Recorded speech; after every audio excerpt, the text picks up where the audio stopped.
This is Rebecca Lowe, or Rebecca Lua, if you listen to Suboptimal Radio, and you are listening to Men in Blazers on the NBC Sports Network. It's unbelievable! From the Embassy Row studios in the crap pod of Soho, it's the first pod of 2015, Rog. The year of Tottenham Hotspur. Oh, yeah, well, they, as Frank Lampard said, they will be printing DVDs of that for the next 10 years, no doubt about it. Bad Christmas season for both of our teams, Bad Christmas season. But wow, what a holiday, Davo. You look different. You're referring to my tan? Are you referring to the weight I lost on the South Beach diet, Rog? I've been on the Sam Allardyce diet. That's good. It involves not liking bubbles very much. It involves making love to many, many pies. Yeah. You've let your hair grow out. Yeah, my hair's grown out. You look a bit like an English mixed discarood. Yeah, with a massive bald spot in the middle of my head. But I maintain, heard it a few times over the holiday, I am officially now way less bald in person. I do like hearing It's a that relief. everywhere. It's a a relief. But where did that tan come from? It was down in Miami Beach, Rog. It seems we've got quite a lot of GFOPs, including Crockett and Tubbs. I now believe we can add it to, although I've got to tell you on the Crockett and Tubbs thing, met an amazing sneaker salesman. Went to buy some new Adidas Samoas. Loved the Samoas. It's my favourite Adidas sneaker.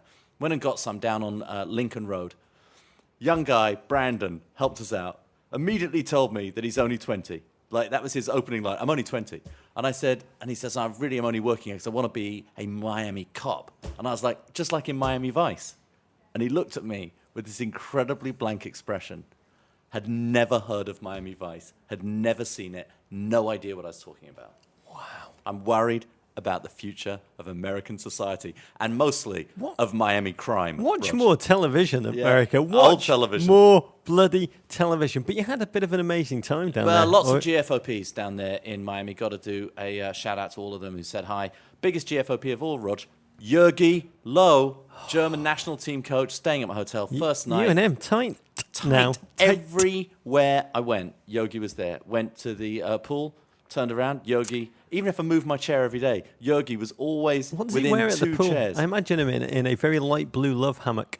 No, long shorts and a T-shirt. I mean, I would say about Yogi, I mean, other than the fact that he literally followed me everywhere. Every time I got off an elevator, he was there. Every time the elevator door opened for somebody to get in, it was Yogi. Everywhere I went, it was Yogi. He may have wanted to punish you for what we said about him during the All World of his Cup. nose picking during the World Cup. But I get a feeling if he wanted to punish you, you wouldn't hear it coming. Okay. Per Mertesacker would just defenestrate you upon his bidding. He's not the kind of guy that would punch you himself. I almost got the greatest photograph of all time, which was Jurgi Löw emerging from underwater in a hot tub, Rog. But my camera misfired just at the wrong moment, so I couldn't get that in a call back to the Puma commercial. Were you on the other side of him? And there was someone else that looked like you on the other side with of a him? golf club over my shoulder. Yeah, no, but he was just everywhere. We exchanged 4 words for the entire trip. Literally saw each other every day. It was becoming embarrassing that we would run What into were the each other 4 words? so much. Ich habe ein lieber Leiberwurst. I No, have a living, loving sausage. On the final day, he got off the elevator next to me, and I just said, the door opened on the elevator. He got on, and I just said, Guten Morgen. And he said, looked at me rather stunned and just said, Guten Morgen. What? So no one knows who he is here, which is why all the footballers come to America. Oh, they love Miami. My Jurgi Löw interaction, which I had a couple of years ago, and I talked on an early pod about, was walking up Fifth Avenue around 4:30 in the afternoon in a New York winter day. I was walking up. I was actually walking behind 4 American soccer fans, 2 of whom were wearing German soccer jerseys. Yeah. And lo and behold, Jurgi Löw comes walking past us both the other way. He's wearing a pair of stonewashed jeans. Was he following you too? He was, I don't know what, he was with a lovely looking lady. I think they were shopping. Yeah. And the 2 ersatz German fans didn't even notice him. He walked, literally, he kind of like said, excuse me lads, walked right through these guys, didn't notice him. And I've slap banged into him, said hello, asked him where he got his stonewashed jeans. He's quite a stylish man. Yeah. And that was it. You know who is also everywhere from the football manager perspective? Who? I was in Mexico. Yeah, Mexico. I always love it there. Did you see Miguel Herrera? Well, it's hard not to. You get to the airport, you land. There's a huge billboard of Miguel Herrera. Does he greet everyone individually? It's the first thing you see. Of it's like an enormous Miguel Herrera. You drive on the highway from the airport. He's there again every 300 yards. Huge posters of him. Wet or dry? Every variation. Okay, good. Vacationing mostly, laid like back. it. He is to Mexico what Willy Wonka was to the Wonka factory, Dave. He is absolutely. He's the living epitome of the brand. And I love it, love it, love it. Yeah. I think we should, by the way, one of my New Year's, not resolutions, but tactical wants is for you and I to go to Mexico City during the year. Yeah. And shoot an interview with him. Okay, would love to do that with Miguel Herrera. Better brush up on my Michelle Thomas Spanish DVDs, Rog. Do you want to know what the highlight of my holiday was? Yeah, go ahead. I wasn't crying during Annie. Did you cry during Annie? I sobbed. The new one or the old one? It's the new one. Wow. Which was terrible. But just the scenes of New York, soaked with possibility. Yeah. Same with Top 5, which was actually unbelievably good. It reminded me what a magical place we live in, David, where everything feels possible. Even bald blokes can make television shows. But even better than that, David, Downton Abbey. Oh, the season premiere, Rog. The new God. Downton Abbey season 74, I believe we're on. I needed me some Mrs. Patmore. Yeah. Like You I got need some. air and water. You got some. Never enough. Big storyline. Yeah. Did love it, Davey. Are you talking about Molesley's hair? My Downton Abbey spirit animal. Molesley? Not going to go all spoiler alert. Yeah. But watching him pioneering early comb overs and putting boot polish on his ball patch, Wayne Rooney style. And then having Lord Grantham squint at him and declare, "You look very Latin all of a sudden." Yeah. Doesn't get any better than that, David. Yeah, a few major American sports anchors might want to take a look at that, Rog, is all I'm saying. By the way, it took Lady Edith for all of 7 minutes before she burst into tears. Oh, poor Lady Edith. Big question, David. Yeah. Why are there no Downton Abbey action figures? Oh, what a great idea. Are you looking at sort of Action Man, G.I. Joe sized, or more like tiny little sort of model figures? I like the Star Wars size action figures so you get in between episodes. Yeah. There's very little Downton merch. Yeah. And I'd love a Carson. Yeah. One that could look me in the eye and I could do my tear yourselves away from your smutty Yeah. deliberations. That's all this pod is, I realised when he said that, Davo. One smutty deliberation. It'd be great if he after could be another. a bit like a transformer and he could turn into like a phone booth or something at the same time. That would be a Downton Abbey transformer model. I've got to say, him and Mrs. Hughes, Yeah. their kind of unfulfilled erotic Yeah. interactions. It's like watching Louis van Gaal and Jose Mourinho Just on the like sideline. that. Just kiss him on the mouth. It's a Mrs. love Hughes. affair, Rog. Kiss him on the mouth. Okay, Rog, holidays over. We've got a packed Back show. to work. Yes, we're going to break down the bounty of football that the holidays bestowed upon us, including claims of a campaign against Chelsea, this time in Southampton's surge back into the top four. We'll talk Steven Gerrard's impending departure from Merseyside and America-phobe Frank Lampard's extended stay in Manchester. hater. We'll tend to a raven about Gideon Zelilem, and we'll welcome Belle and Sebastian lead singer and Scottish League One lover Stuart Murdoch to the pod. Cannot we should wait. say, Rod, before we get to the football, very sad about the passing of ESPN, longtime ESPN anchor, ESPN just brilliant broadcaster, Stuart Scott. Worked with him a couple of times, Rog, 3 times actually, early on 2 Minute Drill. Quiz show I used to produce for ESPN. Stump the Schwab, he was the host of that show. Another production I was involved in, and The Runner, another production. I would say about him is that, you know, we know suboptimal broadcasting, Rog. You can see it, evidence every Monday night on NBC Sports.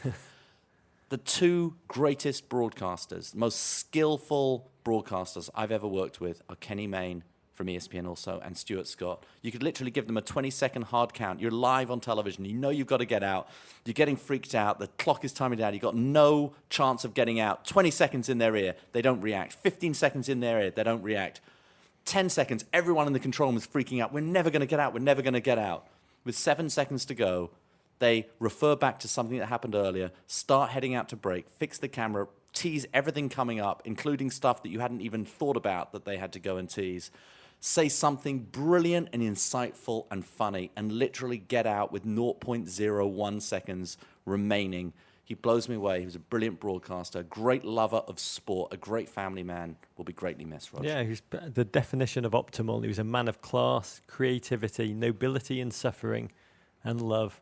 The quote from the ESPYs, "You beat cancer in how you live, why you live, and in the manner in which you live," I think is a creed that many of us are now thinking about, devoted to making the most of every second as he did. In his words, he'd say, "Wow, that was as hardcore as the Wu-Tang Clan on steroids. Our thoughts are with his family, and in particular his 2 daughters, Taylor and Sydney, and we dedicate Lovely girls. this pod to his memory. Yeah, absolutely. A brave, brave man. Okay, to the football, Rog. We are 38 of the way through the season. That reduces, Rog, to 10/19. Can't believe how quickly we've got to this point, over, David. And on the other side of a strenuous holiday stretch that's re-energized some teams while leaving others beleaguered and blurry-eyed. We're going to talk through the holiday period team by team, Rod. Slightly different format for us. And we're going to discuss how they fared and where they go from here. But first of all, the Guinness, Rog. Got to crack open this lovely to the football. It's a 2015, David. We've got a lovely tweet from @MW Dooley, who said, "At Men in Blazers, I visited the sleep specialist today. She asked, what time do you get up on weekends? His answer was 4 a.m. if Arsenal is playing the early game." A lot of football, David. Before we jump into it, I've got 3 words with a question mark. Yeah. Premier League breakaway. ... Premier League breakaway. Premier League breakaway. Unbelievable. Not quite sure this is how I'm prepared to watch football. Oh, it's the best orgy I've ever been to. Well, how many orgies have you been to, Rod? Just that one. It was like an amazing smorgasbord with smoked salmon from Barney Greengrass and verse from Schmidt's House of Sausage in Columbus. Just like that. Almost too much, David. I've got to be honest. Yeah. It's not really how I like to watch my soccer. I don't even like highlights, Rog. I've realised that I like the bits when really nothing happens. Yep. That's what I most like about football. You've just described our show. Yeah, I mean, to be candid, for me, football is a build-up of moods, a rhythmic ballet in which kind of something magical can erupt out of something unbelievably boring. Mm-hmm. And in between, you've got the manager cutaways, the fan shots, the foul throws. I often enjoy those as much as the 35-yard free kick. An uncalled foul throw, Rog. Oh, I'd love it. But my big conclusion from watching EPL breakaway, every team is utter crap. And the only thing worse than the football is the referee. Yeah. It seems to be the one thing that everyone in football agrees on right now, is that the referees get it wrong all of the time. To be honest, I felt Rebecca Lowe grew into the format as it went on. Okay. Many of you were concerned, or expressed your concern to us over Twitter, that you were worried she wasn't being allowed to go to the bathroom enough during the broadcast. But I have to say, that's why they call it breakaway. It was very good of English football to give her an FA Cup weekend to rejuvenate. Yeah, it's very true. Where really the only highlight in the FA Cup for me was Wimbledon's Man Mountain Adebayo Akinfenwa. Yeah. Player so large, it was like watching Butterbean retire from boxing and become a soccer player. Yeah. In the match programme, Wimbledon played Liverpool. Yeah. He did a Q&A. John Green was there, GFOP. And if you didn't see this gentleman, I mean, he literally... I think he's listed as 5'11" and 166 pounds. They must have literally just weighed kind of like from his ankle to the end of his toes to get. He's an enormous, wonderfully glorious. On EA Sports FIFA. Yeah. He's the most powerful man. Yeah. He says he doesn't play himself in FIFA because he's too bloody slow, was what he said. But he's the strongest guy in the game. In the match programme, he did a Q&A, and they asked for his interest outside of football, and he answered, "Going to the gym and Nando's." No, Nando's chicken. We've got to explain to Americans that Nando's, I don't know, what's the equivalent? It's like they have Nando's in a couple of cities on the East Coast. It's a really, really good chicken restaurant. It's good, is it? Yeah, it's good. Well, you can find him there. Liverpool's defenders, honestly, they look like they were literally scared he'd eat them. Yeah. The MLS, I know you listen. And MLS. Sign him now. Yeah. He could play two sports, Bo Jackson style. He could play up front for the New York Red Bulls. Yeah. Then double as an offensive lineman for the Jets. He could actually be 3-sport. He could do the Nathan's hot dog contest. For him, that's just lunch. And let's face it, he could be here next week. We won't have to wait till summer for him. Well, we're going to be talking about that. Davo, the Premier League race. How tight is it? It couldn't be tighter. It's tight. Could not be tighter. Tighter than an Arsenal jersey. Yeah, it is. If the league finished today, there'd have to be a playoff. Yeah.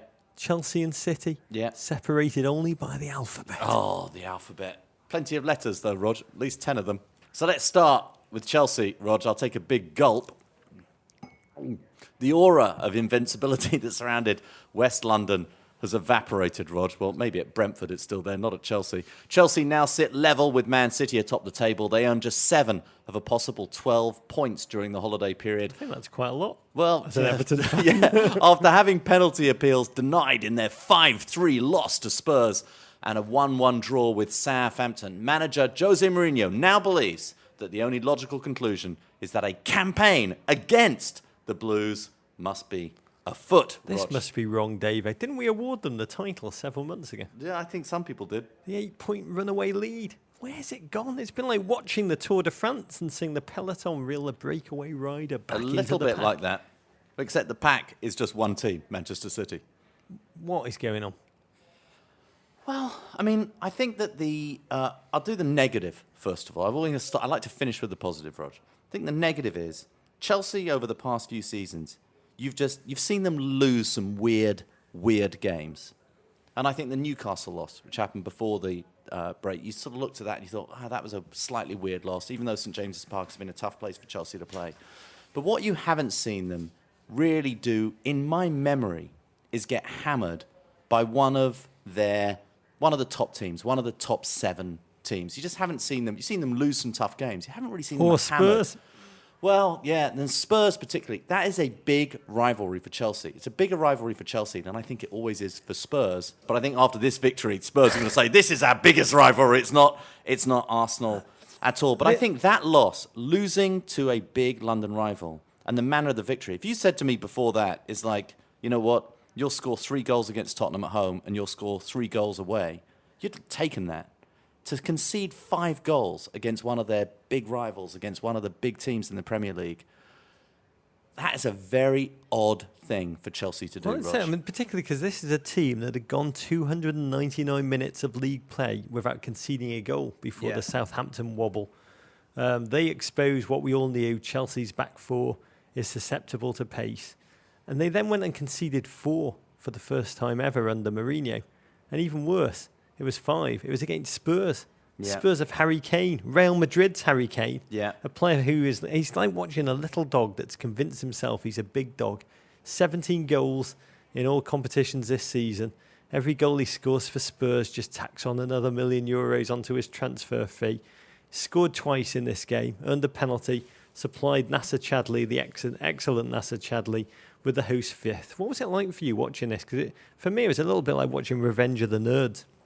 Yeah, it's a game. Look, it hurt. It's not a game I ever want to go and lose. It's one of the big games of the season for me. And unfortunately, Chelsea have had a slightly spotty record against Tottenham the last few years, Rog. And so we've had some frustrating losses there. Nothing like this, though. And it started so well. Chelsea go 1 goal up, and you kind of think, OK, here we go. Chelsea are going to win it. I would say that on the positive for it, I think there were some individual performances which you just aren't going to see very often. Gary Cahill had, I think, the worst game I've ever seen him have in football. Shocking. And I don't think we're going to see that again. I think that's almost a bit of a Christmas hangover for him. And I think some of the defending in the midfield. I think Chelsea, and this is going to have to be used by Jose Mourinho as a teaching moment. Chelsea are now in a tight horse race for the title. And they're going to have to defend with 11 men, and that's what they've done. That's what Chelsea have been really good at. But I think, even Fabregas has got to work harder on the ball. Certainly for that first Harry Kane goal, he had to do a lot more. Well, let's give Spurs their due. I mean, watching Chadli run rampant, Bentaleb work so hard, and Lloris, for me, a fascinatingly dominant keeper in a game who is really overshadowed because he's playing at the same time as Courtois and De Gea, who are getting all the press right now. But it was the most shocking thing I've seen this 5-3 on a television screen since Susan Boyle limped onto Britain's Got Talent and belted out I Dream a Dream. Mm-hmm. It was like watching Spurs play because her performance was a thing of beauty emerging from a completely unexpected source. I honestly worried for Spurs fans, David. How would they cope with that new, strange, uncontrollable emotion they were experiencing, the one that's called happiness?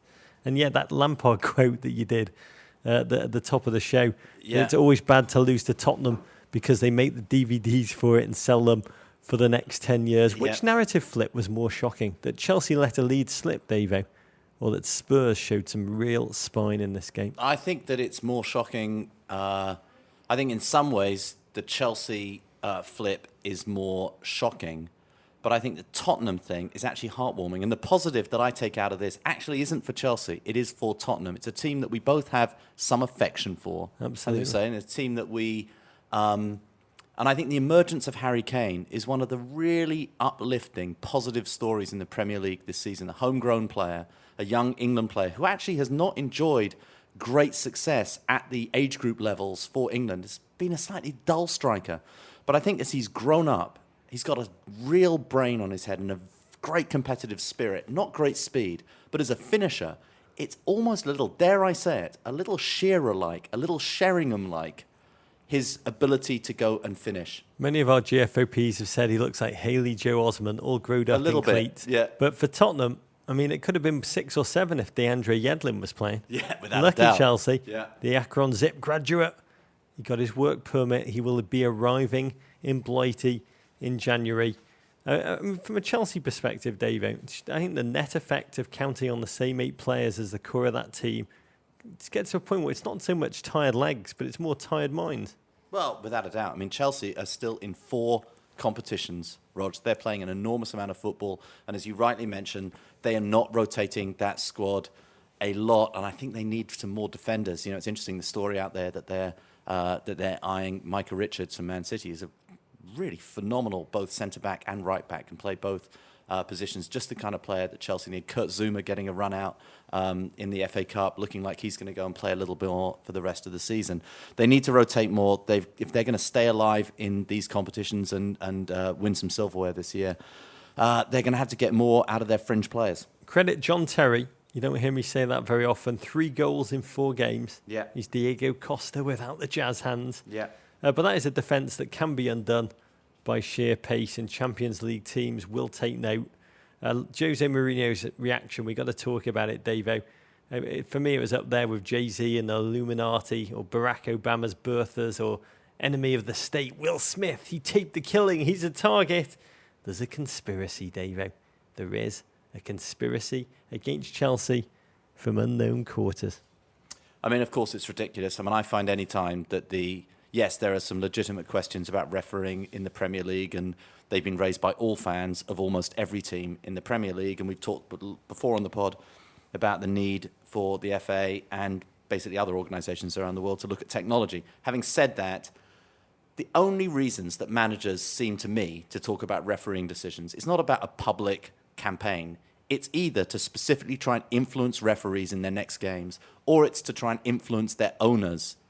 And I'm sure that Mourinho has to try and sell something to Roman. And I'm sure that he's trying to, believe me, Mourinho is playing a game with referees and with the next opponents to go and do it. I think for it to go into a public sphere of us to sort of believe this is what he really feels, this is what's really going on, I'm not sure that that's true. It's a game they're all playing, Roger. I think it is clearly the result of something that looks like a campaign, he said. To me, a brilliant political speech that staunches the bleeding and causes a referee a moment the next time a Chelsea player feels gravity a bit too much. He's trying to change the narrative. Well, he might. January 31st, Davo, looms large. Chelsea versus Manchester City. Huge game. 12:30 p.m. Yeah, without a doubt, the games between the top teams are going to affect the outcome of the league this year, Rog. Talking of City. Yes, City, the classic case of a player linked to MLS spurring a Premier League title surge. Rog, New Year's Eve, City announced NYCFC's Frank Lampard would stay with the club for the duration of the season. The very next day, he scored the game winner against Sunderland, a goal that ended up drawing City level with Chelsea. Before we get into Frank, we'll just say about City, they have stalked Chelsea like a polar bear patiently tracking human prey across the Arctic Circle. They haven't had any fit strikers. They've not always been pretty. They never really seem to get out of second gear. No lead safe. But 7 straight wins. A wobble against Burnley, magnificent wobble from 2-0 up. And an almost replica repeat against Sunderland before they persevered thanks to that Frank Lampard goal, Davo. His 7th goal for City in only 18th games has led to this, Davo. Frank Lampard stays with Manchester City. Quelle surprise.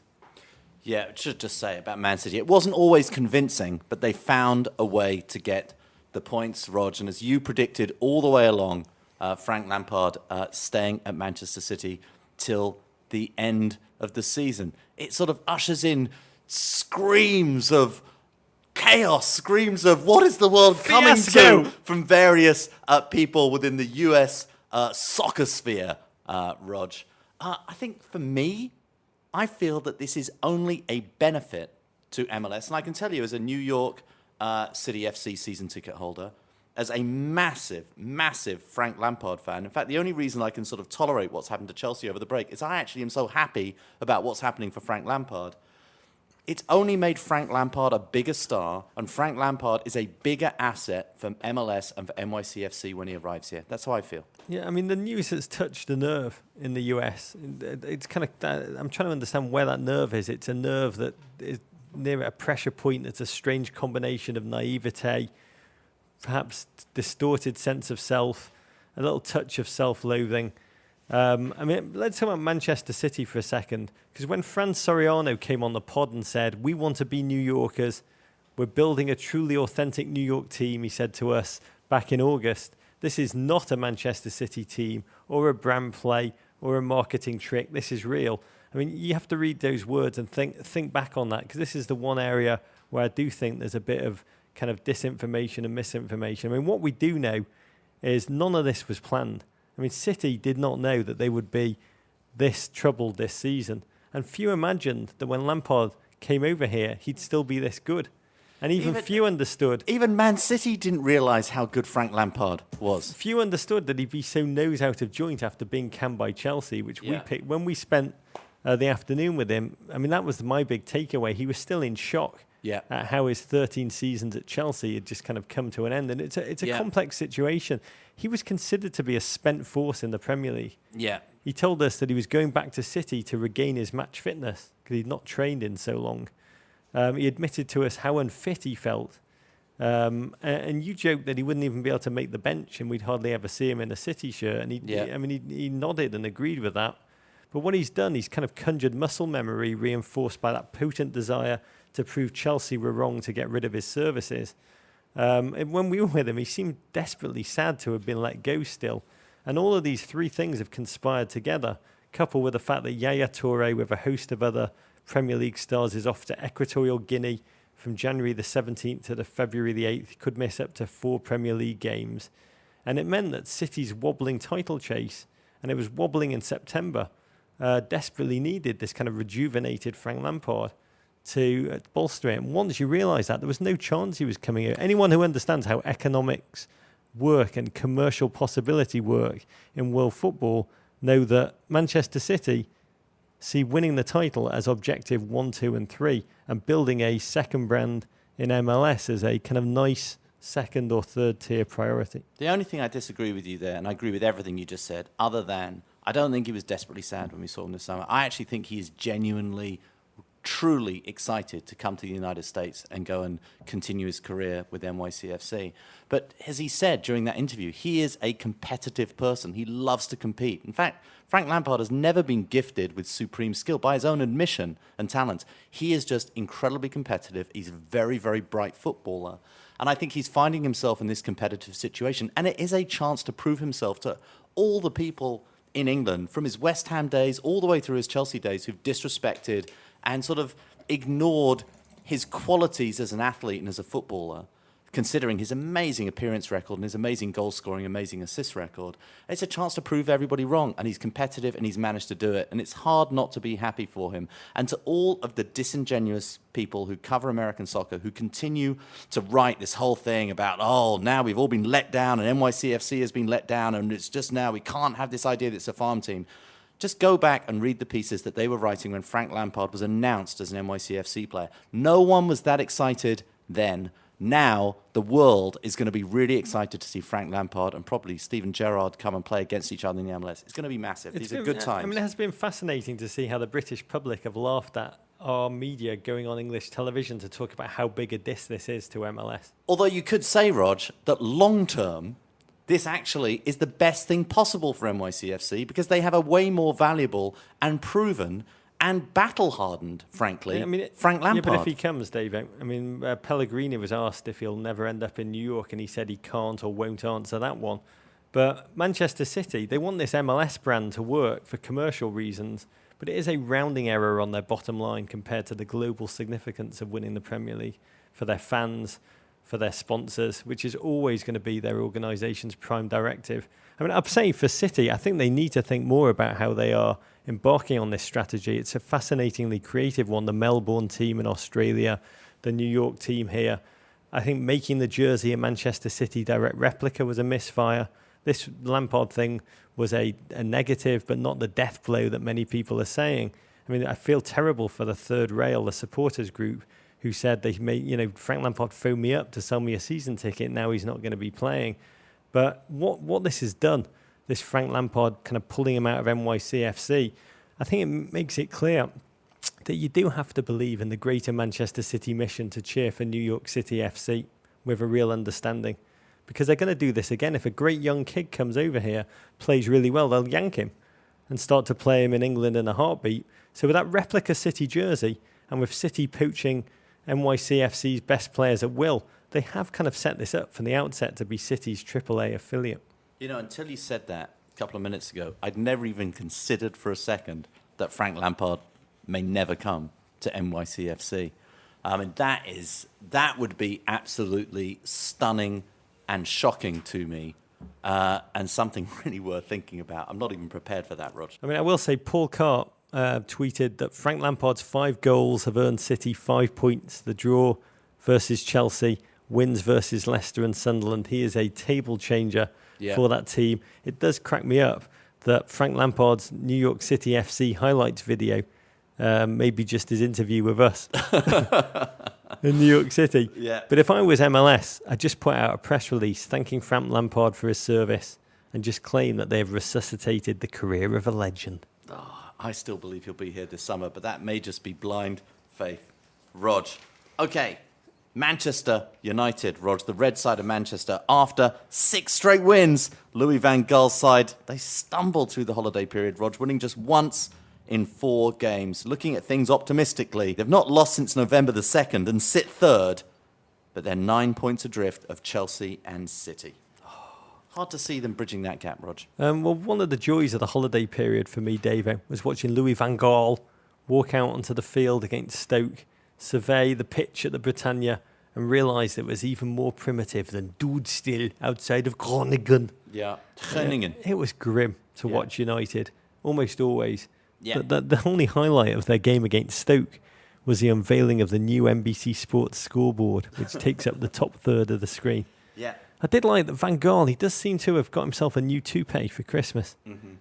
And he spent New Year railing against the idiocy of the packed English football schedule, suggesting that the holiday period is terrible for the players and for football. He's probably not wrong.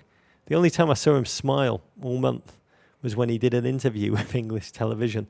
And he'd said, "I'm a fairly flexible man." I can't do his accent. And he then paused to reveal a set of yellowing dentures and said, "And my wife, she knows that." Oh, sometimes I think Van Gaal is just a Sacha Baron Cohen character. That was one of those times. Yeah, the only other positive thing for them, Falcao scored a couple of goals with beautiful hair, Rog, and notched in a couple of goals as well. Yeah, I mean, the progress is positive, but it's in a 2-step forward, 1-step back kind of fashion. 2 away wins in 14 games. One amazing stat over the holidays, United unfurled their first unchanged starting 11 in 85 games. Big news. There's still a mystery wrapped in a Dutch enigma. The defence, kind of experimentation and alchemy. They're flicking between 3 at the back and the traditional 4. They've had 25 different defensive combinations and they've only played 20 games. And now they've got Di Maria back. Everyone's trying to work out how's he going to fit him. That sharpened wonder from the beginning of the season in with Falcao and RVP and retain Rooney in the deep role. The lovely story from United over the holiday was David De Gea, who compared his development from skinny youngster to unbelievable goalkeeper at United to that of Captain America's physical transformation. Yeah, without a doubt. Love that, because mine was more a transformation from a skinny youngster into a bald Clark Kent. It happens, Rog. Clark Kent's a good-looking man also, though. Don't forget that. Liverpool, Rog, 8 points out of a possible 12 over the holiday period, but an emotional roller coaster of a season throbs on. Liverpool started the holiday stretch by stealing a point against Arsenal, courtesy of a 97th minute Martin Skrtel header, Rog. And after beating Burnley and Swansea, they went 2-0 up against lowly Leicester, Rog, only to allow the Foxes to fight back and earn a draw. The real nadir would come just hours after that game when the media revealed that Liverpool legend Steven Gerrard, Rog, will depart at the end of the season, and it appears for MLS and it appears for the LA Galaxy, Rog. Yep. Or as I like to say, Steven Gerrard is the latest aging star to test MLS's magical restorative waters. They're like the fountains of youth. The instant he signs for the Galaxy, his fading powers will be fully restored, David. Yeah. It's like Teocote in Mexico. Can cure every ailment. Do you believe that Steven Gerrard will ever come to America and play in MLS, Rog? Yes. That's good. I Okay. think, what a man, though, David. Yeah. Let's talk about him. 17 seasons, 695 games, 180 goals, 10 trophies, including one fairy tale Champions League night in Istanbul. Amazing. Perhaps more unique than any of the above, David. He was a man who embodied the club he represented all that time. Turned down chances to move to Chelsea. Yeah. And if you believe rumours, Bayern Munich. To stay at Liverpool and try and drag them back to the top of the Premier League table. He almost did. Yeah, it was like, but it's been like watching Sisyphus, David. I mean, the thing I feel saddest about, and I'd love to hear your thoughts on it, is that Americans who are recent converts to football, they never really saw him at his best. They only know Lion in Winter Stevie G, not the world-class player who enforced his will on every game and wrote, I love this quote, in his 2007 autobiography that seeing the opposition with the ball makes me sick. Yeah. Remember Euro 2000, Rog, that tackle on Didi Hamann made him cry like a girl, I think he said at the time. I mean, the thing about Gerrard and Lampard, to some extent, they're very interesting guys, come around the same time in football, and different players. Gerrard, more naturally gifted, I would say, as a footballer. Lampard, perhaps, a bit more versatile as a footballer, even though Gerrard played a bunch of different positions as well. But these are both supreme professionals, Rog, and this is why I think ultimately, imagining that Lampard is coming here, they're both great for MLS. These are more than just world-class footballers. These are more than great football players. They are supreme professionals. And that's what's really defined their careers, and it's why they lasted so long. Gerrard, a one-club man. Lampard, obviously started at West Ham, is now doing so well at Manchester City, but really stayed at Chelsea for years and years and years and years and years. And genuine professionals. And that's almost a throwback, Rog, to a different era in professional sport. Not many people ever did this before. I agree. And we're not going to see many pros like them in the future. Yeah, I mean, whatever you think about Stevie G, and he was a divisive figure, he was a true club anchor. And I think the fact that he's leaving Liverpool in kind of turbulent waters is probably a little disquieting for Liverpool fans. Jamie Carragher, great tweet. Yeah. He said, leaving or retiring is a great confidence booster. This morning, my Twitter timeline was full of, why is Stevie Gerrard starting? Now it's all, oh, Gerrard, he's the best. He's the best ever. If I were a Liverpool fan and was looking at that squad, I'd be wondering, who are the leadership voices who are going to replace Stevie G? But as Stevie G would be the first to point out, many predicted doom for Genesis when Peter Gabriel quit the band. Yeah. But it freed up room for Stevie G's favourite pop star, Mr. Philip Collins, to step forward. Mm-hmm. And maybe, just maybe, Stevie G's retirement will do the same. Who is the Phil Collins of Liverpool, though, Rog? Oh, Adam Lallana. Really? God bless. Susu Studio, Adam Lallana. Yeah. I feel for him, Davo. I mean, to have dreamed about bringing a title to Liverpool Football Club as a local lad, to have come so close last season, and to have literally fallen and not been able to get up and see your joy turn to ashes in your mouth. I can't imagine how that must feel for a human being. Small observation is that you always feel most for people who've actually had spectacular lives. Lives that our lives have never even measured up to for a second. Is that Gerrard has had a spectacular life, a spectacular career. He's to all appearances a very, very happy human being at the top of his game. I don't feel sorry for him at all. You don't. I feel a little bit like he's Moses who led the Israelites to the cusp of a promised land he could never enter. That's just 4% like that or 5% like that. Just a little bit like that. At Dartnator99, he said Philip Seymour Hoffman's character in Almost Famous answered the question of Stevie Gerrard's career. He said, great art is about guilt and longing. I think it's fitting that Steven Gerrard will leave on his own terms, and we're going to have 5 months of farewell kind of wonders now. Farewell to Crystal Palace. Farewell to West Bromwich Albion. Farewell to Farewell Chelsea. to Aston Villa. Yeah, it's going to be very, very romantic. Yeah. But he's going out on his own terms. Farewell to Burnley. Not so romantic. Rather than having Farmer Brendan take him down to the river, pop him in a sack and let him drift away. How will he do in MLS, David? Tough to say. I mean, it's tough to bet against really good Premier League players when they've come over here. Robbie Keane, of course, did fantastically. Jermaine Defoe started really well, and then it sort of drifted away from him in Toronto. I think he's such an intelligent and such a good all-around footballer and such a professional. I think he'll figure out a way to work. I'm a little worried about the climate in Los Angeles. I think it's going to be a little hot for him. Anybody who's seen him play international football over the summer has watched him struggle in heat. In Los Angeles, certainly over the spring, summer, early 4 months, it can get very hot. He's not going to know what to do about the chill and the rain. Yeah. But he will connect a ton of Liverpool fans to the LA Galaxy. Yeah. Who have just probably guaranteed themselves a season of home sellouts. Every Chelsea, Manchester City and United fan on the West Coast will be lining up to sing the Steven Gerrard song. He slips on his effing arse. He gave it to Denver, but it's good for business. I think he's going to love LA. I think he'll love the anonymity that living in America offers a European football star. Who's going to play him in the movie biopic? He played himself in Being Liverpool, but not very convincingly. There's only one person in American entertainment with his hairline, Rog, and that is Teresa Giudice from The Real Housewives of New Jersey. She has Steven Gerrard's hairline. So it could be her when she gets out from, the whatever jail she's going to go to for alleged, it seems, convicted of tax evasion. Maybe her. At Jay Graydon thinks Jeremy Renner. Interesting. Perfect.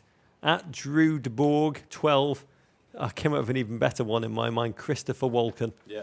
Vinnie Jones is going to audition, Rog. But he won't get it, because at JFF, CRMR came up with the winner, Idris Elba. Oh, that's interesting. All I know is Phil Collins will score it. Yeah. Against all odds, too. Mm-hmm. That was the soundtrack to many dry ice-filled last dances filled with longing on the bar mitzvah circuit to Liverpool. Just think about that song now, David. Because I imagine Phil Collins being in his beats, in Steven Gerrard's beats. Yeah. Take a look at me now, Steven Gerrard. How can I just let you walk away and let you leave without a trace? That song, that's foreshadowing. God, I hope Brendan Rodgers doesn't listen to that on the way to training in his car. It'll break his heart. He just listens to kind of positive self-affirmation. You are great, Brendan Rodgers. Say his headphones. You're a good-looking man. People who think highly of you are good people. You're good enough. You're talented enough. You're clever enough. Your dad loves you. Yeah. He never said he did, but he loves you. He loves you. He never found the words to say it, but he'd be proud of you. Last question. He's proud of you. Good signing for the LA Galaxy, you've got to say, Rog. But is MLS an elephant's graveyard? Da-na-na, da-na-na. No, I think it's great. Agreed. It's excellent. Yep. Excellent for LA Galaxy. Excellent for MLS. We love elephants. Yeah. We're pro-elephant. We're pro-elephants and pro-graveyards. No. I love a graveyard, Rog. I love a graveyard. Can I tell you one thing, though? We're both pro-elephants, and I'm pro-graveyard. We've made that clear. But I've got to say, anyone who thinks that it's an elephant's graveyard does not understand how football's world tectonic plates constantly shift. Yeah. And the arrivals of players like Kaká. Yeah. And Stevie G. Yeah. And I believe players like Ronaldo, Cristiano Ronaldo, and Ibra, they'll all be coming here at the end of their careers. These are the growing pains to me, Dave, of a great league. Do you remember in the 1990s, Serie A? That's the Italian league for those who don't even know what it is anymore. It was the biggest league in the world. Yeah. And their older players who were discarded, spat out, spent, like Ruud, Gullit. They'd come over to England to end their careers. They were brilliant. They dominate in England. They were crap in Italy. And now look, Serie A is a second-tier league. The EPL is this dominant force. To me, these are the growing pains that will make MLS as big as it wants to be within 20 years. I'm thinking the other analogy is it's a bit like television, Rog. We're living in a golden age of television drama because less movies are made. Movie stars who can't get movie roles anymore go over to television and go into these amazing, amazing dramas that are making this golden age of television drama. Who says that these won't make this the golden age of MLS. Why is it all about youth? Why is youth so much... I'm saying this as a 48-year-old bald man. Why is youth more interesting than older gentlemen So right like now, us, Rog? MLS, you're stars. Yeah. Very soon you'll be Showtime. Yeah. And soon you'll be HBO. Is that what you're saying? Yeah, Netflix. Why can't MLS be Netflix, Rog? Talking of Netflix, Arsenal, Rog, inconsistency continues to plague, or as he would say it, plague, Arsene Wenger's side after a draw and 2 wins to start the holiday stretch. They roll over and lose 2-0 to Southampton. 7 points, Rog, same as Chelsea. Oh, Southampton. What strange magic, Davo. Yeah. When I went to Southampton, they lost 4 straight games. Yep. And then as soon, literally the second I finished editing the film with the great people at NBC Sports, they started to win again. Yeah. Is this just strange magic or you're just very bad luck? Davo, either way, my friend, it makes me believe in phrenology and alchemy. 10 points out of 4 holiday games for Southampton. And in that 2-0 win over Arsenal, that Arsenal-y Christmas, that Arsenal had 2 wins. Hope, we're back. Yeah. Southampton, shattered dreams. May have broken Southampton's hoodoo against teams considered to be in the elite. The honest truth is Arsenal had their chances in that game. Quick word on Southampton. Yeah. No team I have seen in the modern time have had players so constantly step up. Here it was Victor Wanyama who terrorised Arsenal's midfield with his intelligence and his physicality, and Sadio Mane, who scored in his last 3 Premier League appearances, and then that exquisite, physics-defying curler, albeit brain deficit goalkeeper aided. That goal was proper Arsenal. I mean, they're defending. It's just a never-ending catalogue of errors from an ever-changing cast of characters. Doesn't matter whether it's Debussy, Koscielny, Szczesny or Mertesacker. They seem to be taking it in turns to Benny Hill it, David. Yeah, but also in Southampton, Rog, they conceded 2 goals over the holiday period. That's less than anyone else in the Premier League. And to some extent, their success, as we both said earlier in the season, is built on their back four. It's built on their defence. It's built on their ability to shut it down and shut down their opponents. And in the Premier League, if you don't concede goals, you can do very, very well. The player I loved watching this Christmas was Harrison Reed. Yeah. The 19-year-old midfielder who goes by the nickname Ray Donovan. Yeah. Because he just cleans it up on the field. Oh, cleans it up like when I was with Kruger, the chairman, Ralph Kruger, I was walking around the stadium and I just said to him, he's talking about, the prospect of European football that they dream about. And I just kind of, I guess rather cheekily, I said, Ralph, where are you going to put the Real Madrid fans when they come for the Champions League games? And with no smile and without missing a beat, no irony, he goes, they will sit here. Like they're fully planning, Davo. But for Arsenal, 2 massive tests await. Stoke City, their bête noire, and then Manchester City. Alexis Sanchez, not scored in 6 league games. The Guardian's Amy Lawrence noted that he's played almost 2,400 minutes of football since the start of the season, more than he did for Barcelona in the whole of last year. Walcott's back. There's a rare luxury of options. The speed of Theo. Alongside we're Theo's team now. We're Alexis's team now. The fragile guile of Mesut Ozil. The well-intentioned hard charging of Alex Oxlade-Chamberlain. The meaty French forehead. An intricate hair design of Olivier Giroud. And the fear and self-doubt of England's Danny Welbeck, David. Yeah. That's going to be interesting. Interesting to see. Rog, I hate to finish this off by talking about your beloved Everton. A rocky holiday season, Rog, for Roberto Martinez. Everton did not earn a single point in 4 games. Losses to Hull, Stoke, Newcastle, and the aforementioned Southampton have left them just 4 points above the relegation zone. Discuss. We're sadder than Lady Edith. Oh, that's sad. Took her 7 minutes to cry in Downton Abbey Series 5. It's taken Everton a lot less. I think winter's coming, David. We're slowly morphing into Wigan Athletic. We're harder to watch than Chris Christie celebrating a touchdown in Jerry Jones's box. No clean sheet in 10 games. We haven't scored in 4 of the last 6. Lowest save percentage. We were bullied by Hull City. It was like watching a Todd Solondz movie. Roberto Martinez, welcome to the dollhouse, David. What has happened to him? Well, it's tough. Conceded 33 goals, Rog. Only Queen's Park Rangers have conceded more in the Premier League, Rog. And, critics of Roberto Martinez say, and they said the same for him when he was the manager of Wigan, that he prioritises attack over defence. And I think we're seeing some of that, frankly, going on at Everton. Yeah, I mean, I've watched them all season, and right now, Neil Young's The Needle and the Damage Done is actually less depressing to listen to than to watch an Everton game. And it is a huge amount of frustration being targeted at Roberto Martinez. He was such a suave hero last season. But now, teams know how to play us. His emphasis on passing out the back is seen as the core of everything that's gone wrong. You just have to wait for an Everton defender to cough the ball up and give you a chance on goal. Ross Barkley has been a repeat offender. He's turned into a flailing colt, straining to impress, but really only able to turn the ball over to an opposition. And Everton, in words Zidane used to describe the French World Cup team in 2010, he said they only have two problems. One is attacking, the other is defending. The worst part, David, is we have no new ideas. There's no sense we can turn the tide. We're just repeating the same old mistakes over and over. I think Martinez needs to move to Tweed. Yeah, well, definitely. 29 goals scored, though, Rog. They're scoring plenty of goals to go and do anything. Oh, and you think that they're going to figure a way to go and tighten You're being nice. up I've got to say, back, at Philip Spiegel is one of many GFOPs who've reached out to me with this tweet. I'm a new EPL and Everton fan. Can you explain relegation to me? Oh, no. I've got to tell you, I mean, for me right now, I feel like the frustration of Arsenal fans plus the misery of Spurs supporters times by the confusion of Renee Zellweger aficionados. That's what it means to be an Evertonian this season.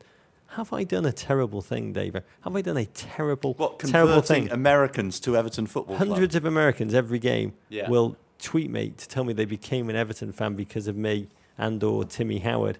And why? Have I done a terrible thing? Well, you've convinced just as many people not to support Chelsea, who you basically view as everything that is dark and evil and wrong in the world. So you've done some good, Rog, I think, by your own laws of nature. So to Everton fans, new Everton, I say stay the course. Yeah. It's good character building stuff that sets you up for life. The championship can be very enjoyable, Rog. Here's how I deal with it. Mm-hmm. There's an animal called an Alaskan tree frog. Yeah. It freezes solid. Is this like that spider down in Brazil? No, this is better. Okay. This is good for football. Okay, good. It freezes solid in winter. Yeah. Its heart stops. Yeah. And then in spring, it thaws out and then just merrily hops off the tree branch. Good. That's my strategy for the rest of the season. It is. Borrowed from nature. Yep. I like it. By the way, we just found out the real reason for Everton being crap. It's not the EuroLeague, Roberto Martinez injuries or ageing. Yeah. It's that bloody Justin Bieber wore an Everton jersey in a football tournament in Turks and Caicos. Why did he do that? As any US sports fan knows, when Bieber supports your team, their fortunes swiftly plummet. Yeah. I'm angry. And? I keep a short list of people I would never like to see in an Everton jersey. Yeah. Bieber comes in just between Goebbels and Himmler, and 2 places below Mick Jagger. Well, where's John Terry on that list? Oh, David. Honestly, worse than seeing Bieber defile the Everton jersey is the fact that everyone, and I mean everyone, kept sending it to me over Twitter for literally I didn't. 3 days straight. My life has been like that acid flashback scene in Jacob's Ladder, the movie. It was just a kaleidoscopic, psychedelic hell. First of all, you had to deal with that nose picker who wiped his nose pick in that poor woman's hair. And now you've got to deal with Bieber wearing an Everton jersey, Rog. It's all going wrong. That's actually worse than Everton losing all these games, Rog. Very difficult. It's been hard, David, but not as hard as it has been for Palace and West Brom, fans. Yeah, talking of relegation, Rog, 2 teams mired in the battle to stay up have made managerial changes in hopes of changing their fortunes. West Brom sacked Alan Irvine, Rog, and replaced him with Tony Pulis. Good to see him back, Rog. Fashion needs Tony Pulis back in the Premier League. And Pulis' former club, Crystal Palace, meanwhile fired Neil Warnock, Rog, Mrs. Doubtfire, and replaced him... The mum from The Sopranos. And replaced him with former Newcastle manager, Alan Pardew. That one was weird. 3 different... We lost 2 friends over the holidays. I did love Neil Warnock. I love the way he pulled up his tracksuit bottoms over his belly bottom. I found that very reassuring. Yeah. 3 different managers, Pulis, Warnock and Keith Millen, have led Palace over their last 20 Premier League games. We used to look at Italy's Serie A as a place where managers got the hook. Yeah. And now Chelsea. I mean, it's crazy. Now, the economic reality of Premier League football means a coach is permanently in the hot seat. Alan Irvine, off he pops. Tony Pulis, the relegation whisperer.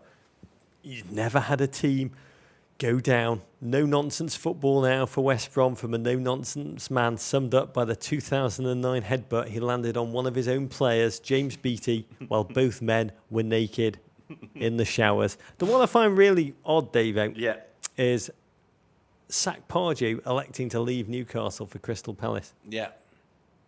Why? I mean, Rory Smith of the Times made a great point that Newcastle fans, they hated Pardew. Yeah. Hated him. They hated him because what fans want from a football team, aspirations or pretensions of glory, and what the board wants, in Newcastle's case, just keep coming up middling, just keep up middling, are two very different things. And fans want pursuit of trophies. Newcastle love the boredom of kind of mid-table ennui. Yeah. So it doesn't matter who really takes over. And I feel for Newcastle fans, Remy Gard, Dick Advocat, Steve McLaren, not much is going to change. But how will he do at Palace? He's got to get them scoring. Yeah. Former Palace player, of course. Not exactly a Palace legend, but a former Palace player, has some affection for the club. And Palace have some good players. They've definitely played some very good football over the last 2 seasons, despite their current league position. And I think he's proven, certainly a guy who can handle adversity. Over the last few months at Newcastle, he's bounced back, Rog. We love bounce-back ability. It's still I think weird he'll to do well there. see a man loathed by supporters coaching up to his fans in Crystal Palace, even saluting them. It's like seeing Dustin Diamond from Saved by the Bell turn from just like a lovely thespian into a knife-wielding bar brawler. There's hidden skills in all of us, Davo. The Rob Lowe Direct TV ads have made me sure of that. Yeah. Newcastle, Rog, we should say, have yet to name Pardew's replacement. No idea who it's going to be. We should have a competition. Yeah, exactly. Elect. We'll give an Xbox and the job to the winner. Yeah, if you get it right. Rog, how do you handicap the race at the bottom of the table? It's tasty. Yeah. Leicester and Burnley do not say die. Yeah. They're like an audition to see which Premier League team will play Glenn Close in a remake of Fatal Attraction. Yeah. Leicester, first win in over 3 months against Halitosis. They had the will to drag themselves back into the game against Liverpool from a 2-0 hole, courtesy of one of the worst penalty decisions of all time. Wes Morgan took the ball to the face. The ref says handball, a rare case of double not in the face. And then there's Burnley, George Boyd and Danny Ings. I love Boyd. He's like super creepy Radamel Falcao. And Ings, what's interesting, Davo, is both the top and the bottom of the table are going to be determined, I think, by the transfer window, which has just opened. Traditionally, the big clubs don't do much business over the next month. City, United and Chelsea rarely buy big in the winter because the prices are extortionate, but it's when the relegation challenge clubs seek to shuffle and bolster the dying embers of their squads. But Manchester City, Davo, going after Wilfred Boney, the goal scorer, who should be known as the space maker. Yeah. I think the transfer window is going to tell us all. Yeah, without a doubt. Rog. Joining us now on the pod, Rog, well, actually, joining you on the pod, our guest. Part bard, part musician, whose lyrics cover white-collar crime, middle-aged sex, martial artists, track stars, Mike Piazza, priests, bookworms and awkward teenagers. His band, Belle and Sebastian, is a singular cult and fiercely loved group, a little bit like the Everton of pop music. Their upcoming album, Girls in Peacetime Want to Dance, I've been listening to it all week. It comes out January 20th on Matador Records, with a US tour soon to be announced this spring. Ladies and gentlemen, to introduce to you a man who may love Molly Ringwald even more than I do, welcome to the pod, Mr. Stuart Murdoch. Hi, everyone. Listen, I'm chuffed that you described us as the Everton of pop, because at least that would put us in the Premier League. Oh, undoubtedly in the Premier League. Question is whether you're going to stay there this season, Stuart. That's the big question. Stuart, I've got to say, I'm so happy to have you. The song "There's Too Much Love to Go Around," when I come to blows, when I'm numbering my foes, just hope you're on my side, my dear, is how I try and approach life. But so many of your songs are musical sugar kind of coated misanthropy, which I love. I love sugar coated misanthropy. As an Everton fan, which I am, would you recommend that as a way to go through life? Oh, I don't know, actually. The misanthropy is more elegantly handled by the likes of Morrissey.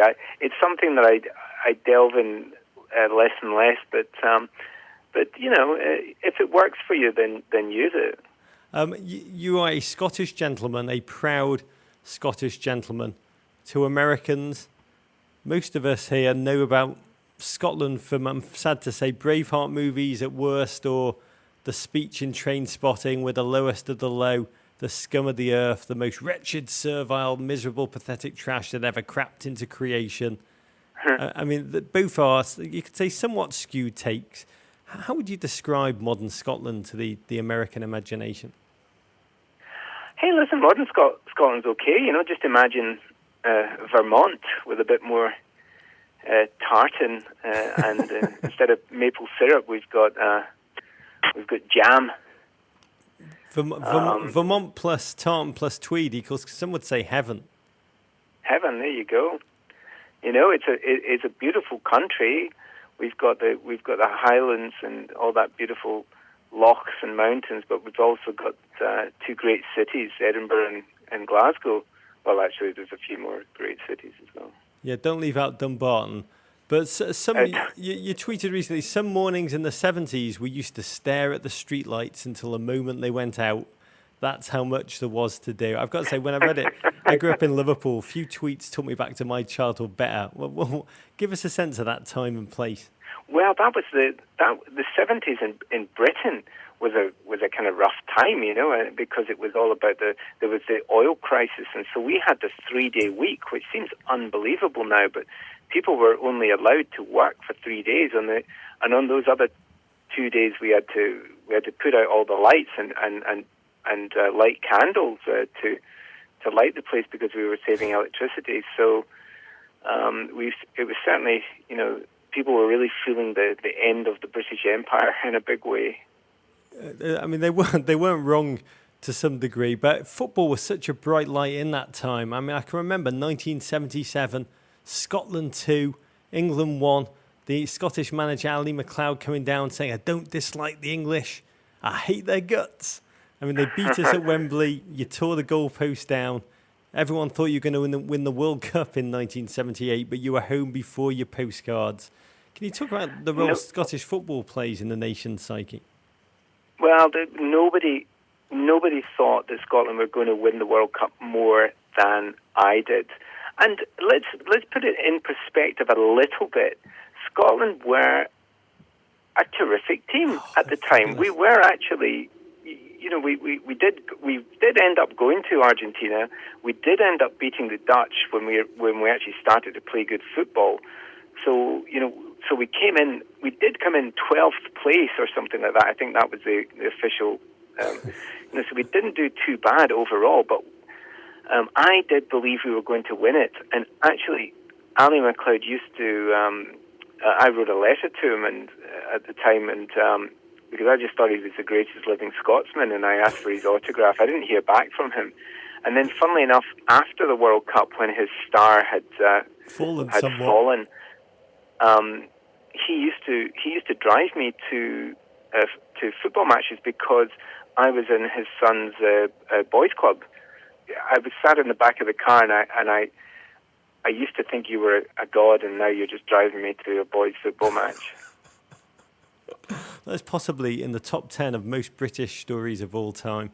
But, I mean, you've got Euro 2016, Scotland very much in the hunt, Poland, Germany, and Ireland also chasing the places in that group. What would it do for Scotland's identity if they made a major tournament? I'm not so sure about Scottish identity, but it would just be good for the population because we do take it seriously. It's been so long since we made a major competition that people have actually got used to not going. But it would just give us a boost. It would be a feel-good factor in the country. Yeah, I mean, I remember 1978 World Cup and just a massive tartan army going over there to Argentina. There was a story, perhaps apocryphal, but I choose to believe it, that some Scotsmen were so desperate to get there that some even requisitioned an old submarine to get over there to Argentina. But there's something about reveling in the kind of losing identity that they've taken. You're a fan of a particular local club. And when I was looking them up and seeing how their fortunes have fared since I last looked into Scottish football, Ayr United, Stuart. Yes. Third tier of Scottish football. The third tier and holding up, holding up the bottom of the third tier. we've had a disastrous run, but we just appointed just a couple of days ago. We appointed a new manager, Ian McCall. So hopefully that should bring a change in our fortunes.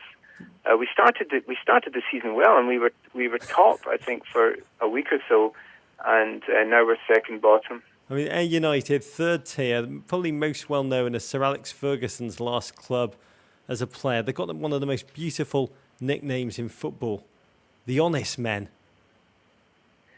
The Honest Men, that's from the Robert Burns poem, "And Never a Town Surpasses for honest Ayr men for and bonny honest lasses." men and bonny lasses." And so it is. I remember getting, when I had football cards when I was a wee boy and used to read the information on the back and reading that Ayer's nickname was the Honest Men, and I thought that was so odd. I thought that was so strange, but I like it now. You're a football player yourself. I read that you said, "I use football as a barometer for my health."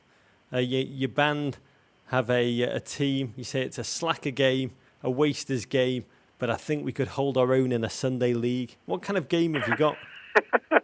Well, I must admit I think probably I wrote that a while ago. My knees have since given up, and so I'm on a hiatus from football. I want to get back some point, but I used to play on a Tuesday and a Thursday, and the Tuesday game was the slacker game because that was in the afternoon, and there was all these guys that didn't have proper jobs.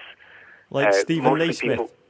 I don't think he ever played in our game, but guys that worked in bars and guys that were in bands. So there was a lot of Stephen from a band called Biff played in the game. The guys from Teenage Fan Club used to come along. The guys from Snow Patrol used to come along when they were still in Glasgow, and we'd have a really good kick about. Did you ever play any of the American bands? I'd love to see you confront the tiki-taka of Slater Kinney.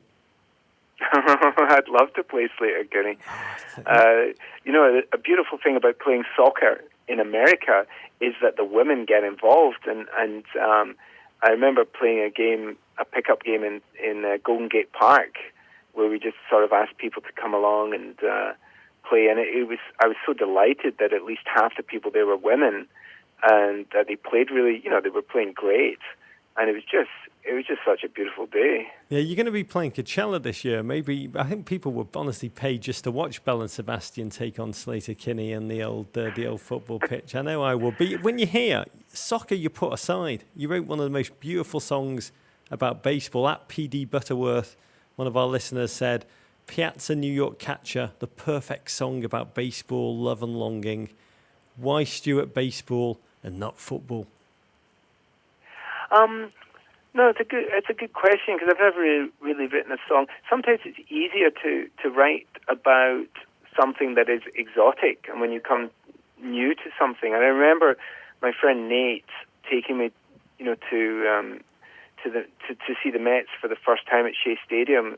I think around about 99 or 2000, and it to me it's the all-American pastime, and it's more than just a game. It's a chance to see America, at play. It's a chance to eavesdrop on families, and it's such a great place to hang out. So I think I was inspired just by the whole thing. I love it too. I think it's like chess with chewing tobacco, watching modern baseball. But Mike Piazza, about minutes ago, was just denied a place in the Baseball Hall of Fame.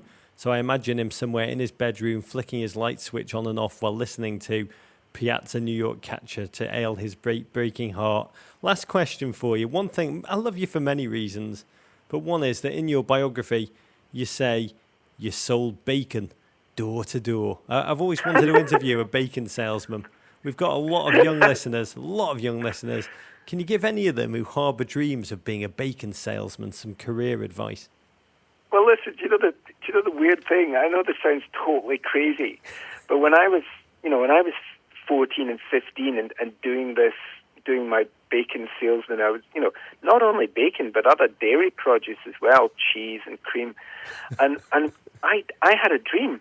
And my dream was that because I was of going to the ultimate capitalist society, i.e. America, and selling bacon door to door in America. I really thought I was going to turn up in New York with a suitcase full of bacon samples, and I was going to open up, whole new areas of to this superb bacon produce. Oh, you sound just like Frank Lampard when we met him. He said it was his dream to turn up in New York with a suitcase full of bacon samples. It didn't happen for him. Sadly, it didn't happen for you. But there is something rather wonderful that you've stayed there, and you truly are the embodiment, I think, of everything that is great and wonderful about Scotland. We cannot wait for you and the band to tour America in the wake of the album. Girls in Peacetime, Want to Dance. It's a great thrill to have you on the pod. Thanks so much, Stuart Murdoch. Thanks, Roger. He's more than a pop musician, David. He's a bard, a poet, and a gent. And a Scotsman, Rog, and a Scotsman. Okay, on to the Ravens. Our first Raven comes via our subreddit, Rog, meninblazers.reddit.com, which now has a place to submit Ravens. This is from user PM Me Food Porn PLZ. Is that really his name? Is that a real name? That is right out of Reddit. Yeah. I don't know what that name is, but it's right out of Reddit. I suppose PLZ is actually food porn, please, I'd say, Rog. What coach and player do you think hammered up most for the cameras? They know the eyes of the world are upon them, and they milk it thusly. I mean, the first person that comes to mind for me is Jose Mourinho. He always knows that he's being watched, and he's always making a face, and he's always performing. Yeah, I mean, Sam Allardyce, he always hams it up. Mm-hmm. Literally, I think his body's 73% made of ham. One thing, actually, Louis van Gaal, thinking about this, it's amazing to me how little he actually moves. He's the opposite during a player hamming it up. He's like the Arctic frog. Anti-ham. He's like a pale-throated sloth that sits yet barely breathes in a race car seat in the stands. No matter what's going on, he doesn't communicate. It's a very interesting decision he has made and very different to any other manager. You're Mourinho for me too, David. Yeah. And I thought about that at the end of the game against Spurs. Uh-huh. He'd been seething for the second half. And then you see right at the end, he went over, the game was still going on. He wanted to concede graciously defeat, which meant for him to go over to Pochettino while the game was going on and indulge in some neck-grabbing power moves. And then he decided he knew the camera was on him and would stay on him away from the game. So he went down the whole line of Spurs coaches, shaking the hand slowly of each one, as if he was trying to say, I am dignified in defeat, I am dignified in defeat. Yet because he knew his actions were like taking everything off the game, and it all felt premeditated and completely controlling, the net effect, it just made him seem like an even bigger I was trying to figure out how to not concede 2 goals in second half injury time the way he did in the first half, Rog. There's that English phrase that's used often in England. You don't hear it so much in America. He proper gets on my tits. Yeah. Oh, that proper got on my tits. I think there's a reason you don't hear it that much in America. Yeah, Rog. Players. Can you think of any players who grab the headlines? Because that was the question. Players and managers. The only player who comes to mind was Luis Suarez, who always gave you the incredible reaction shot no matter what had happened. Call. I mean, Balotelli gives you the reaction shot, but there's never any action before the reaction shot. There's a reaction to no action whatsoever. Just a reshot. Other than that, Tony Hibbert, to me, is like, he's not the great... The anti-ham. He's anti-ham. He's not an anti... He's more like the kind of John C. Reilly's. He's like the great character actor that you see in lots of movies, and you're not quite sure who he is, but you know you like him every role he plays. Yeah, I'd have to say that John Terry is a little bit of a ham up for the cameras. He's the sort of not bothered supremo. I'm always like, not bothered. Am I bothered? No, I'm not bothered. I'm not bothered. He's always there.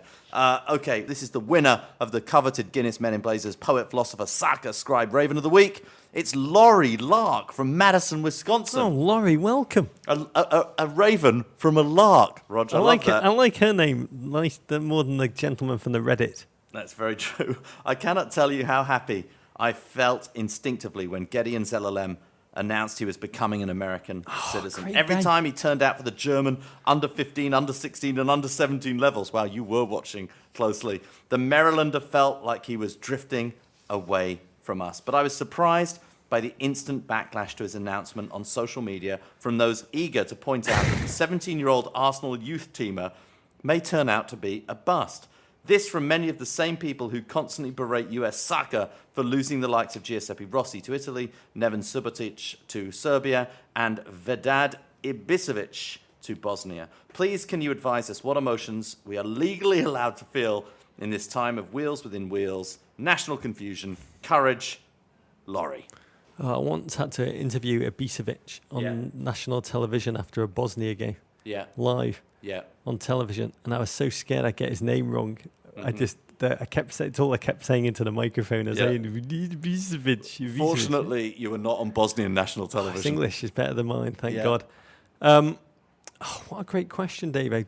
I mean, Gideon Zelalem, what a remarkable bloke. Another German trout has left the German trout farm, Davo. Yes. Is that how you feel about him? He's one of many German trite, as my father would say. I mean, that's what the Germans think about it. It's always big news in America, and in Germany, they barely even kind of blink. Another one.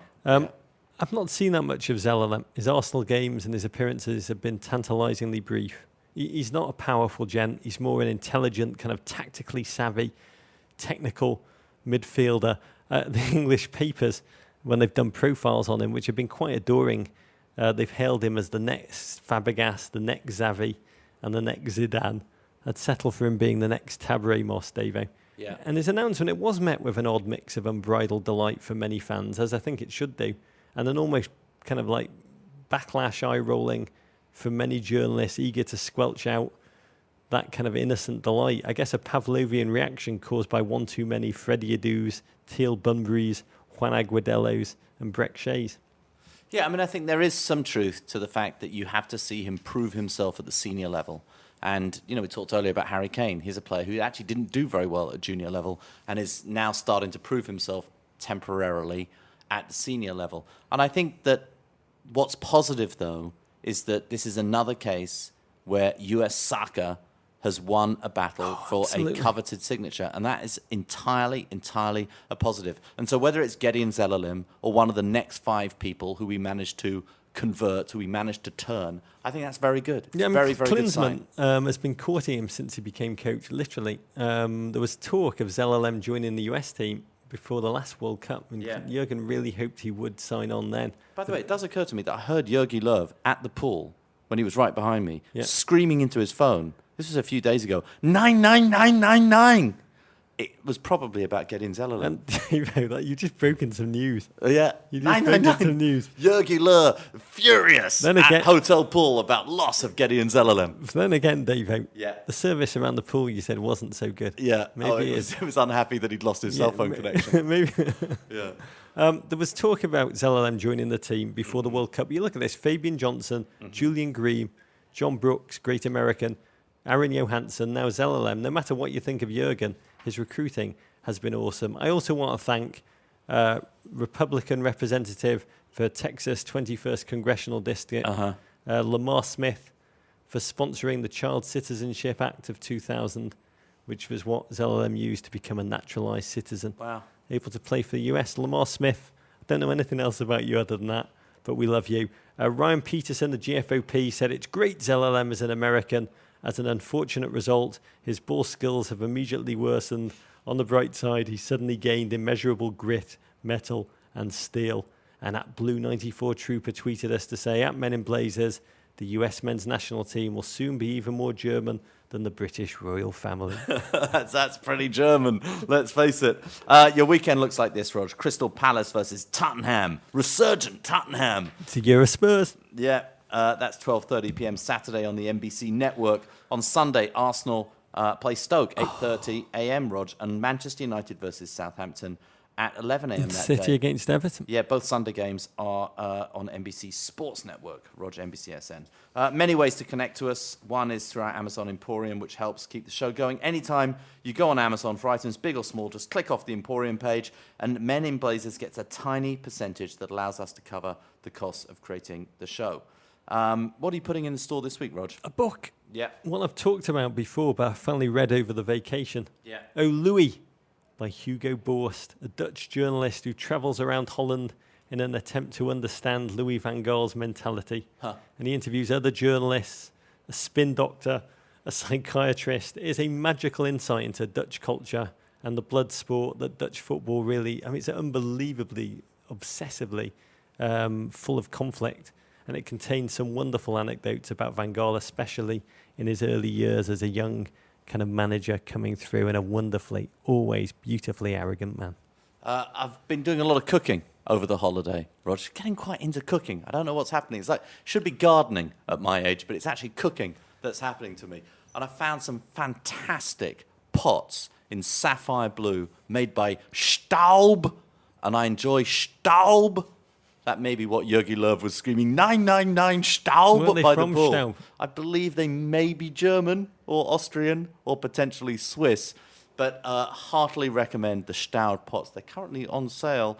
You might find some of those at Amazon. They're the Gedeon's LLMs of cookery and high cuisine. Yeah, Jürgen Klinsmann is chasing them down as we speak. Other way to connect to us, Rog, meninblazers.wikispaces.com/. That's a wonder of the modern world, Rog, our Wikispaces. meninblazers.com, that's where we post everything we're doing, including places there you can sign up for the newsletter. Follow us on Twitter, at Embassy Davies, at Rog Bennett, at Men in Blazers. On Instagram, that's Men in Blazers. Like us on Facebook, Rog. We've got a subreddit. We've already talked about that enough today, I believe. meninblazers.reddit.com, maintained by GFOPs. Akshay, Calvin, and Alex have joined the band, Rog. We now have a Spotify account. Rog, search men_in_blazers. It has our very first Men in Blazers mixtape, which is a collection of songs near and dear to us. Do you want to read out what the songs are, Rog? No, they should go and look. They're beautiful. I listened to it over the holidays a couple of times. I tried to run to it, but I run really fast when yours come on, and then it's hard to run to the ones I put on. They just make me sob. Particularly Tracy Chapman, Rog. You can always email us, meninblazers@gmail.com. Send your ravens to the crap part of Soho. Although it is quite wintry, you might want to send an email also. What, maybe an Arctic frog? Yeah, could be an Arctic frog. We'd love to see an Arctic frog up here in the crap part of Soho. Venderpunk, Rog. War pig. Who wants to sex Matombo? Explosion. Courage. Size the